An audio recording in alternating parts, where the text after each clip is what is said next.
പ്രിയപ്പെട്ടവരെ നമസ്കാരം. ലോകത്തെ ഞെട്ടിപ്പിക്കുന്ന വാർത്തയാണ് സിറിയയിൽ നിന്നും പുറത്തു വരുന്നത്. വിമതർ രാജ്യത്ത് പിടിമുറുക്കിയതോടെ സിറിയൻ പ്രസിഡന്റായിരുന്ന ബഷർ അൽ അസദ് രാജ്യം വിട്ട് ഓടിയിരുന്നു. തൊട്ടു പിന്നാലെ ഇപ്പോൾ പുറത്തു വരുന്ന വാർത്ത വിമാനം തകർന്ന് അസദ് കൊല്ലപ്പെട്ടുവെന്നാണ്. ഫൈറ്റർ റഡാർ എന്ന വെബ്സൈറ്റാണ് ഇങ്ങനെ ഒരു വാർത്ത പുറത്തുവിട്ടിരിക്കുന്നത്. ഞായറാഴ്ചയാണ് തലസ്ഥാനമായ ദമാസ്കസിലെ എയർപോർട്ടിൽ നിന്ന് വിമാനത്തിൽ അസദ് രാജ്യം വിടുന്നത്. ദമാസ്കസ് അടക്കം വിമതർ പിടിച്ചെടുത്തതിന് പിന്നാലെയായിരുന്നു പ്രസിഡന്റിന്റെ ഈ ഒളിച്ചോടൽ. എല്ലാത്തരം വിയോജിപ്പുകളെയും തകർത്ത അസദ് അജ്ഞാതമായ ഒരു ലക്ഷ്യസ്ഥാനത്തേക്ക് ദമാസ്കസിൽ നിന്ന് പറക്കുകയായിരുന്നു എന്ന് പറയാം. ഇതിന് തൊട്ടു പിന്നാലെയാണ് പ്രസിഡന്റ് അസദ് സഞ്ചരിച്ച വിമാനം അപകടത്തിൽപ്പെട്ട് അസദ് മരിച്ചുവെന്ന ഞെട്ടിക്കുന്ന വിവരം പുറത്തു വരുന്നത്. വെടിവെച്ച് കൊന്നെന്ന് മറ്റു ചിലരും റിപ്പോർട്ട് ചെയ്തു. പക്ഷേ യാഥാർത്ഥ്യം ഇതൊന്നുമല്ല.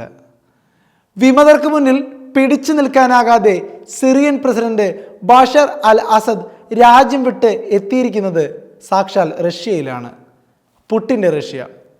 ഒരു രാഷ്ട്രീയ അഭയമാണ് പുടിൻ അസദിന് നൽകിയിരിക്കുന്നത്. സിറിയയുടെ ഒരറ്റത്തു നിന്ന് തുടങ്ങി വെറും 11 ദിവസം കൊണ്ടാണ് വിമതർ പ്രസിഡന്റിനെ പുറത്താക്കി ഭരണം പിടിച്ചെടുത്തത്. എന്നാൽ 59-കാരനായ ബഷർ എങ്ങനെയാണ് രാജ്യം വിട്ടത് എന്ന കാര്യത്തിൽ ആർക്കും ഒരു വ്യക്തതയും ഉണ്ടായിരുന്നില്ല. സിറിയൻ തലസ്ഥാനമായ ദമാസ്കസിൽ നിന്ന് ഞായറാഴ്ച വിമാനം കയറിയ അദ്ദേഹം അജ്ഞാതമായ ഒരിടത്തേക്ക് പോകുകയാണ് എന്നായിരുന്നു ആദ്യം പുറത്തു വന്ന റിപ്പോർട്ടുകൾ സൂചിപ്പിച്ചത്. തലസ്ഥാനം വിമതർ പിടിച്ചടക്കിയ വാർത്ത പുറത്തു വന്ന അതേ സമയത്താണ് ബഷർ അൽ അസദിനെയും വഹിച്ചുകൊണ്ടുള്ള വിമാനം ദമാസ്കസ് അന്താരാഷ്ട്ര വിമാനത്താവളത്തിൽ നിന്ന് പറന്നുയർന്നത്. വാർത്താ ഏജൻസിയായ റോയിട്ടേഴ്സ് ആണ് ഇത് ഔദ്യോഗികമായി റിപ്പോർട്ട് ചെയ്തത്. ബഷർ അൽ അസദിന് സ്വാധീനമുള്ള സിറിയൻ തീരപ്രദേശത്തേക്കാണ് വിമാനം ആദ്യം നീങ്ങിയത് എന്നായിരുന്നു സൂചനകൾ. ഇവിടെ റഷ്യയുടെ 2 സൈനിക താവളങ്ങളും ഉണ്ടായിരുന്നുവത്രേ. എന്നാൽ പൊടുന്നനെ ഒരു യൂട്ടേൺ എടുത്ത് തിരികെ പറന്ന വിമാനം എതിർദിശയിൽ സഞ്ചരിക്കുകയായിരുന്നു. ഇതിന് പിന്നാലെ ട്രാക്കിംഗ് ഭൂപടങ്ങളിൽ നിന്ന് വിമാനം പൂർണ്ണമായും അപ്രത്യക്ഷമാവുകയും ചെയ്തു. സിറിയൻ തലസ്ഥാനമായ ദമാസ്കസിൽ നിന്ന് ഞായറാഴ്ച വിമാനം കയറിയ അദ്ദേഹം അജ്ഞാതമായ ഒരിടത്തേക്ക് പോകുന്നുവെന്നെല്ലാം റിപ്പോർട്ടുകൾ പുറത്തുവിട്ടത് മനഃപൂർവ്വം തന്നെയായിരിക്കാം. കാരണം അത്തരത്തിൽ റിപ്പോർട്ടുകൾ പുറത്തുവിട്ടില്ലായിരുന്നുവെങ്കിൽ അദ്ദേഹം ചിലപ്പോൾ കൊല്ലപ്പെട്ടേനെ. പക്ഷേ അസദ് എവിടെയുണ്ടെന്ന ഔദ്യോഗികമായ വിവരം ഇപ്പോൾ പുറത്തു വന്നിരിക്കുകയാണ്. യഥാർത്ഥത്തിൽ ബഷർ ചെന്നെത്തിയത് റഷ്യയിലെ മോസ്കോയിലാണ്. ബഷർ അഭയം പ്രാപിച്ചതും അവിടെ തന്നെ. ഔദ്യോഗികമായി ഈ റിപ്പോർട്ടുകൾ ഇപ്പോൾ റഷ്യ തന്നെ പുറത്തുവിട്ടിരിക്കുകയാണ്. ഇതിനെ ഒരു രാഷ്ട്രീയ അഭയമായി മാത്രമേ കണക്കാക്കാൻ സാധിക്കുകയുള്ളൂ. കാരണം ബഷർ ഭരണകാലത്ത് അത്രത്തോളം സിറിയയെ പിന്തുണച്ച ഒരാളായിരുന്നു റഷ്യയുടെ പുടിൻ.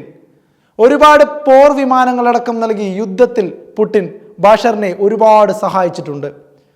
ഈ സഹായത്തിൻ്റെ എല്ലാം അനന്തര ഫലമായിട്ടാണ് ഇപ്പോൾ ബഷർ റഷ്യയിലേക്ക് തന്നെ തിരിച്ചത്. അവിടെയായിരിക്കും താൻ ഏറ്റവും സുരക്ഷിതൻ എന്ന ചിന്തയിലുമാവാം അത്. പക്ഷേ റഷ്യയിലേക്ക് തിരിച്ചതിനെ മറ്റൊരു തരത്തിലും മാധ്യമങ്ങൾ നോക്കിക്കാണുന്നുണ്ട്. വിമതർക്ക് ഒരു ശക്തമായ തിരിച്ചടി നൽകാനാണ് പുടിൻ്റെ അടുത്തേക്ക് ബഷർ എത്തിയിരിക്കുന്നതെന്നാണ് ചിലർ റിപ്പോർട്ട് ചെയ്യുന്നത്. പുടിനും എന്തോ കണക്ക് കൂട്ടിയ മട്ടാണ്. എന്നാൽ ഇതിനിടയിൽ റഷ്യയെ കുറ്റപ്പെടുത്തിക്കൊണ്ട് അമേരിക്ക രംഗത്തു വരുന്നു. Damascus Syrian president Bashar al അസദിനെ സഹായിക്കാൻ റഷ്യ തയ്യാറായില്ലെന്നാണ് നിയുക്ത അമേരിക്കൻ പ്രസിഡന്റ് ഡൊണാൾഡ് ട്രംപ് കുറ്റപ്പെടുത്തിയത്. ഉക്രൈൻ കാരണം റഷ്യക്ക് സിറിയയോടുള്ള എല്ലാ താല്പര്യവും നഷ്ടപ്പെട്ടു അത്രേ. അസാദ് രാജ്യം വിട്ടു പോയിട്ടും അയാളുടെ സംരക്ഷകൻ റഷ്യയുടെ പുടിൻ ഇനി അയാളെ സംരക്ഷിക്കില്ലേ എന്നും ട്രംപ് ചോദിക്കുന്നു. ഉക്രൈനുമായുള്ള യുദ്ധത്തിൽ 6 ലക്ഷം റഷ്യൻ സൈനികരാണ് മരിക്കുകയോ പരിക്കേൽക്കുകയോ ചെയ്തതെന്നാണ് അനൗദ്യോഗിക റിപ്പോർട്ട് പുറത്തു വന്നിരിക്കുന്നത്. അതുകൊണ്ട് ഇനി സിറിയയിൽ റഷ്യക്ക് ഒന്നും ചെയ്യാനാകില്ലെന്നും ഇനി ചൈന സിറിയയെ സഹായിക്കുമോ എന്ന് നോക്കാമെന്നും ട്രംപ് സമൂഹ മാധ്യമങ്ങളിൽ കുറിക്കുമ്പോൾ സ്വപ്നത്തിൽ ചിന്തിച്ച് കാണില്ല അസദ് ഇപ്പോൾ റഷ്യയിലേക്ക് തിരിച്ചിട്ടുണ്ടെന്ന്.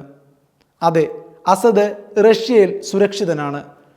അസദിനെ പിന്തുണയ്ക്കുന്നത് സാക്ഷാൽ വ്ളാദിമിർ പുടിൻ തന്നെയാണ്.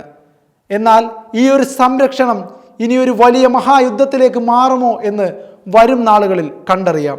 എന്തുകൊണ്ടായിരിക്കാം ബാഷർ അൽ അസദ് റഷ്യയിലേക്ക് തന്നെ അഭയം പ്രാപിച്ചത്? പുടിനുമായി ഇനി സംവദിക്കാൻ പോകുന്ന കാര്യങ്ങൾ എന്തൊക്കെയായിരിക്കും? സിറിയയിൽ ഇനിയൊരു സമാധാനം പുനഃസ്ഥാപിക്കാൻ പുതുതായി വന്ന വിമതർക്ക് സാധിക്കുമോ? എന്താണ് നിങ്ങളുടെ അഭിപ്രായം? കമൻ്റായി രേഖപ്പെടുത്തിയാൽ നമുക്ക് സംവദിക്കാം. യൂടോക്ക് സബ്സ്ക്രൈബ് ചെയ്യാനും മറക്കരുത്.